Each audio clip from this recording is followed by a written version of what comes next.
अपना उत्तराखंड आप देख रहे हैं, आपके साथ मैं हूं चांदनी धवन। और सबसे पहले बात करेंगे बागेश्वर की।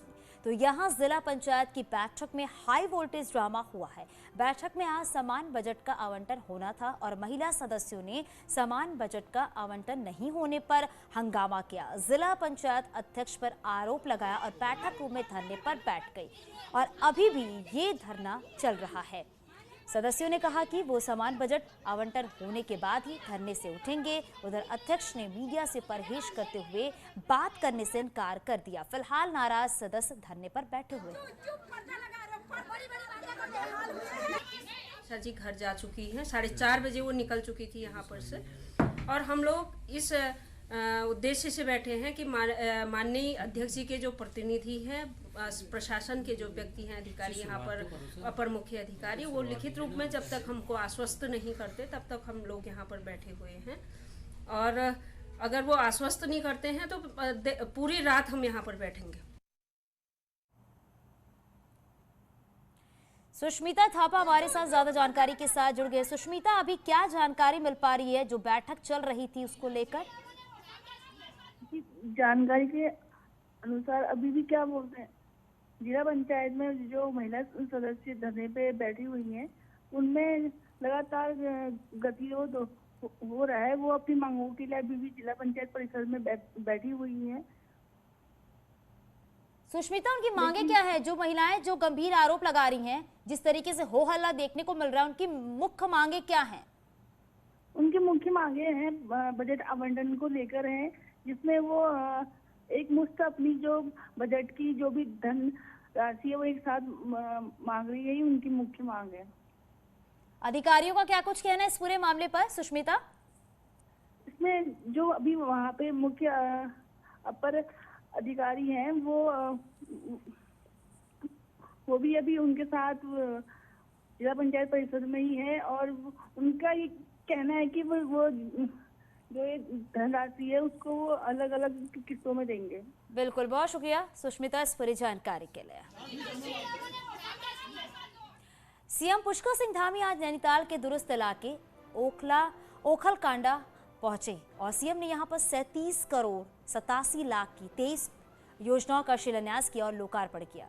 गलनी मैदान में आयोजित जनसभा को भी संबोधित किया। सीएम ने कहा कि 5 महीने में उनकी सरकार ने 500 से ज्यादा फैसले जनता के हित में लिए हैं और इसका सीधा फायदा जनता को ही मिलेगा। सीएम ने कहा है कि 2025 में पर्यटन और फल बागान में किसानों को आत्मनिर्भर बनाएंगे।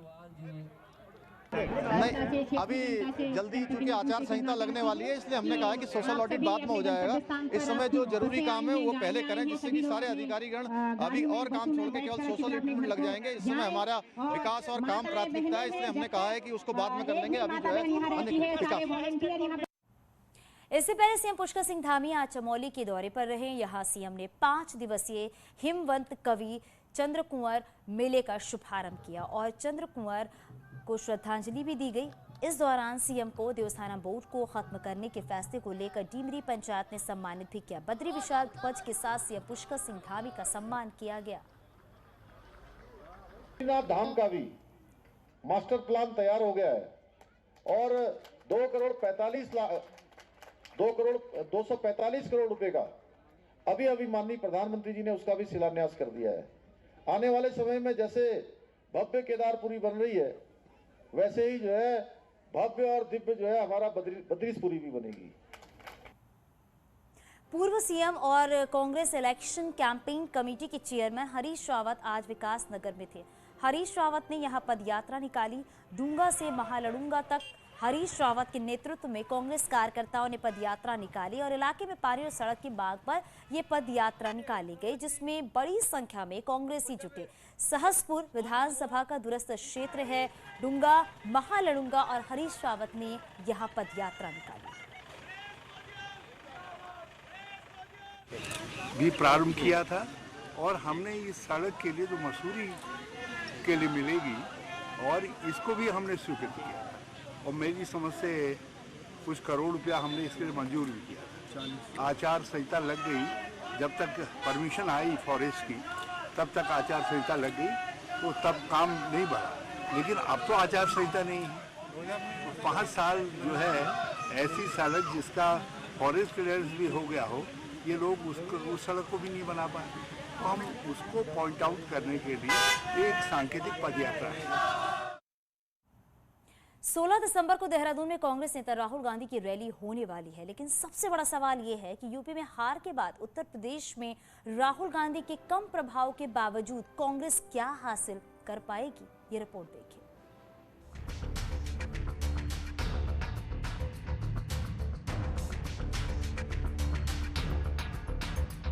16 दिसंबर को देहरादून के परेड ग्राउंड में कांग्रेस नेता राहुल गांधी आएंगे, लेकिन सवाल है कि राहुल गांधी क्या प्रभाव छोड़ पाएंगे और कांग्रेस को क्या हासिल होगा, वो भी तब जबकि यूपी की अमेठी से लोकसभा चुनाव हार चुके राहुल गांधी अब बहुत ज्यादा असरदार नहीं दिख रहे।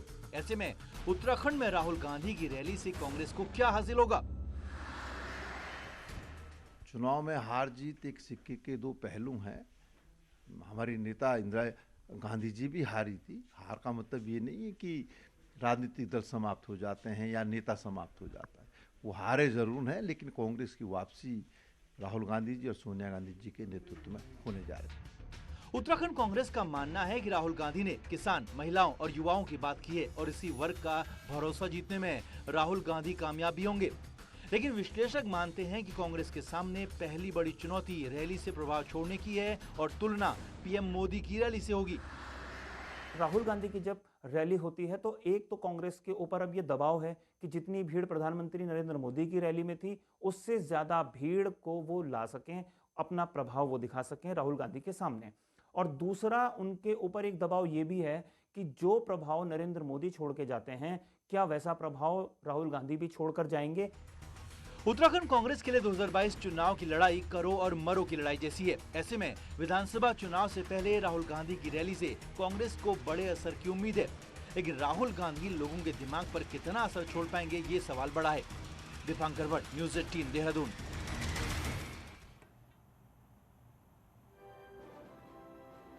उत्तराखंड चुनाव में इस बार आम आदमी पार्टी भी जोर आजमाइश कर रही है, लेकिन अब चुनाव आते आते आप रणनीति बदलती हुई दिख रही है। आपका पूरा फोकस कुमाऊं की तराई इलाके पर दिख रहा है, इसलिए केजरीवाल 5वीं बार यहां पहुंचने जा रहे हैं।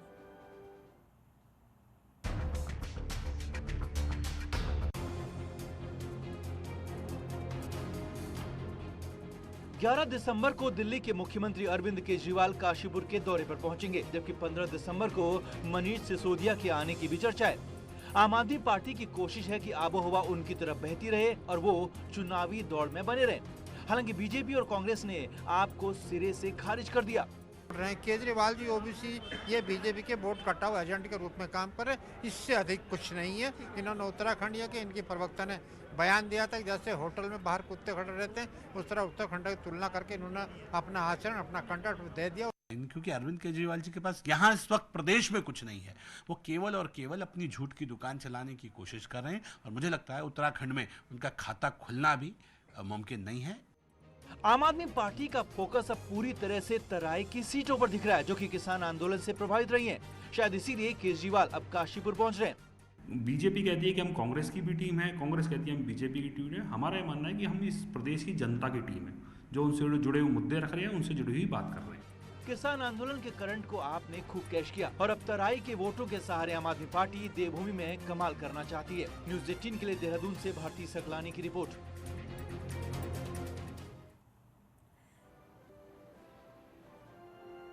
लंबे समय से पिटकुल यानी कि पावर ट्रांसमिशन कॉरपोरेशन और उरेडा के डायरेक्टर और एमडी का पद खाली है, जिस पर अब ऊर्जा मंत्री का कहना है कि फिलहाल दोनों के लिए वैकल्पिक व्यवस्था की जाएगी और जल्द ही दोनों पदों पर स्थायी नियुक्तियां भी की जाएंगी।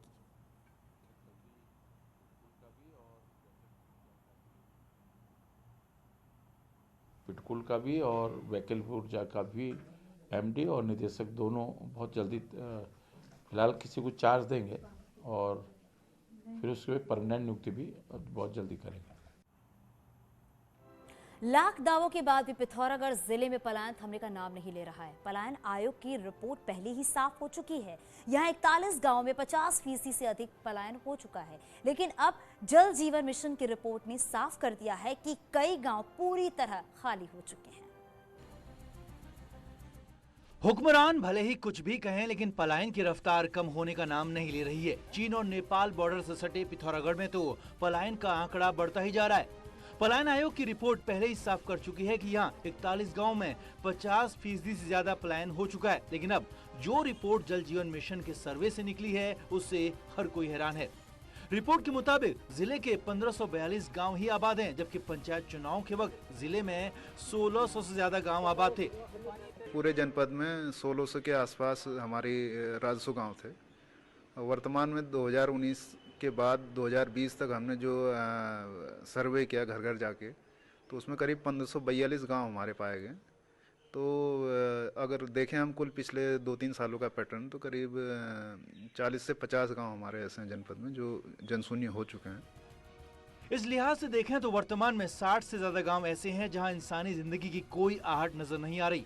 लगातार बढ़ रहे पलायन के पीछे बिजली, पानी, रोड, रोजगार और स्वास्थ्य सेवाओं की बदहाली है। पलायन की सबसे ज्यादा मार बेरीनाग तहसील पर पड़ी है। बेरीनाग में 24 गांव मानव विहीन हो चुके हैं, जबकि गंगोलीहाट तहसील में 13 गांव पूरी तरह से खाली हैं। सरकार ने मुख्यमंत्री पलायन रोकथाम योजना संचालित की है, जिसमें विशेष रूप से आजीविका संवर्धन से संबंधित बहुत सारे कार्य जो है संचालित किए जा रहे हैं, जिसमें ताकि जो है लोग अपने गाँव में आकर के अपनी आजीविका को बढ़ाएंगे और जो पलायन है उसको रोकने में मददगार साबित होंगे। बीते 3 सालों में जिस तेजी से पिथौरागढ़ में पलायन बढ़ा है, ऐसे में सरकारों को अब गंभीर कदम उठाने की जरूरत है। पिथौरागढ़ जिले में बढ़ता पलायन देश की सुरक्षा के लिए भी खतरा है, क्योंकि ये जिला नेपाल के साथ ही चाइना से भी सटा है। न्यूज़ 18 के लिए पिथौरागढ़ से विजयवर्धन उप्रेती की रिपोर्ट। नैनीताल में अक्टूबर में आई आपदा के बाद भी कई जगहों पर हालात अब तक नहीं सुधरे हैं। हालांकि लगातार मलबा हटाने और मुआवजा देने का काम जारी है। वहीं आपदा के बाद कई जगह पहाड़ी से गिर रहे पत्थर की वजह से लोगों को परेशानियों का सामना भी करना पड़ रहा है। कांग्रेस ने गांव में काम नहीं होने को लेकर सरकार और प्रशासन पर सवाल उठाए हैं। वहीं डीएम का कहना है कि लगातार काम जारी है और जो काम बचे हैं उन्हें भी जल्द ठीक कर लिया जाएगा। बाइक के पैसे में क्या 4 पहिया गाड़ी का इंश्योरेंस हो सकता है? बिल्कुल नहीं, लेकिन कुछ शातिर कई राज्यों में कर रही हैं, जिसका खुलासा उत्तराखंड की स्पेशल इन्वेस्टिगेशन फोर्स यानी कि एसटीएफ ने किया है।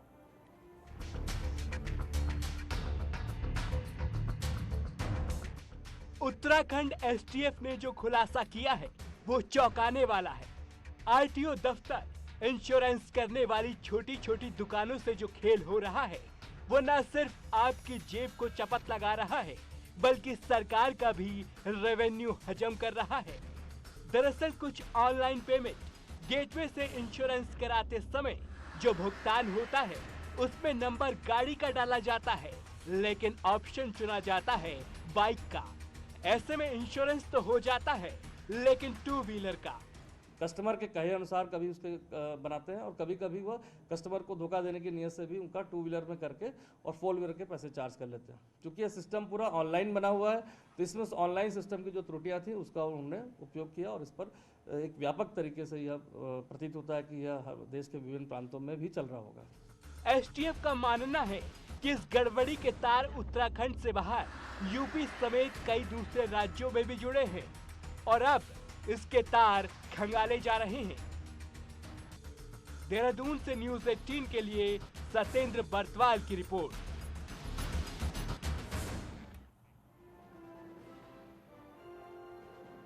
और आगे भी खबरें जारी हैं, यहाँ रुकेंगे छोटा सा ब्रेक के लिए, जल्द लौटते हैं।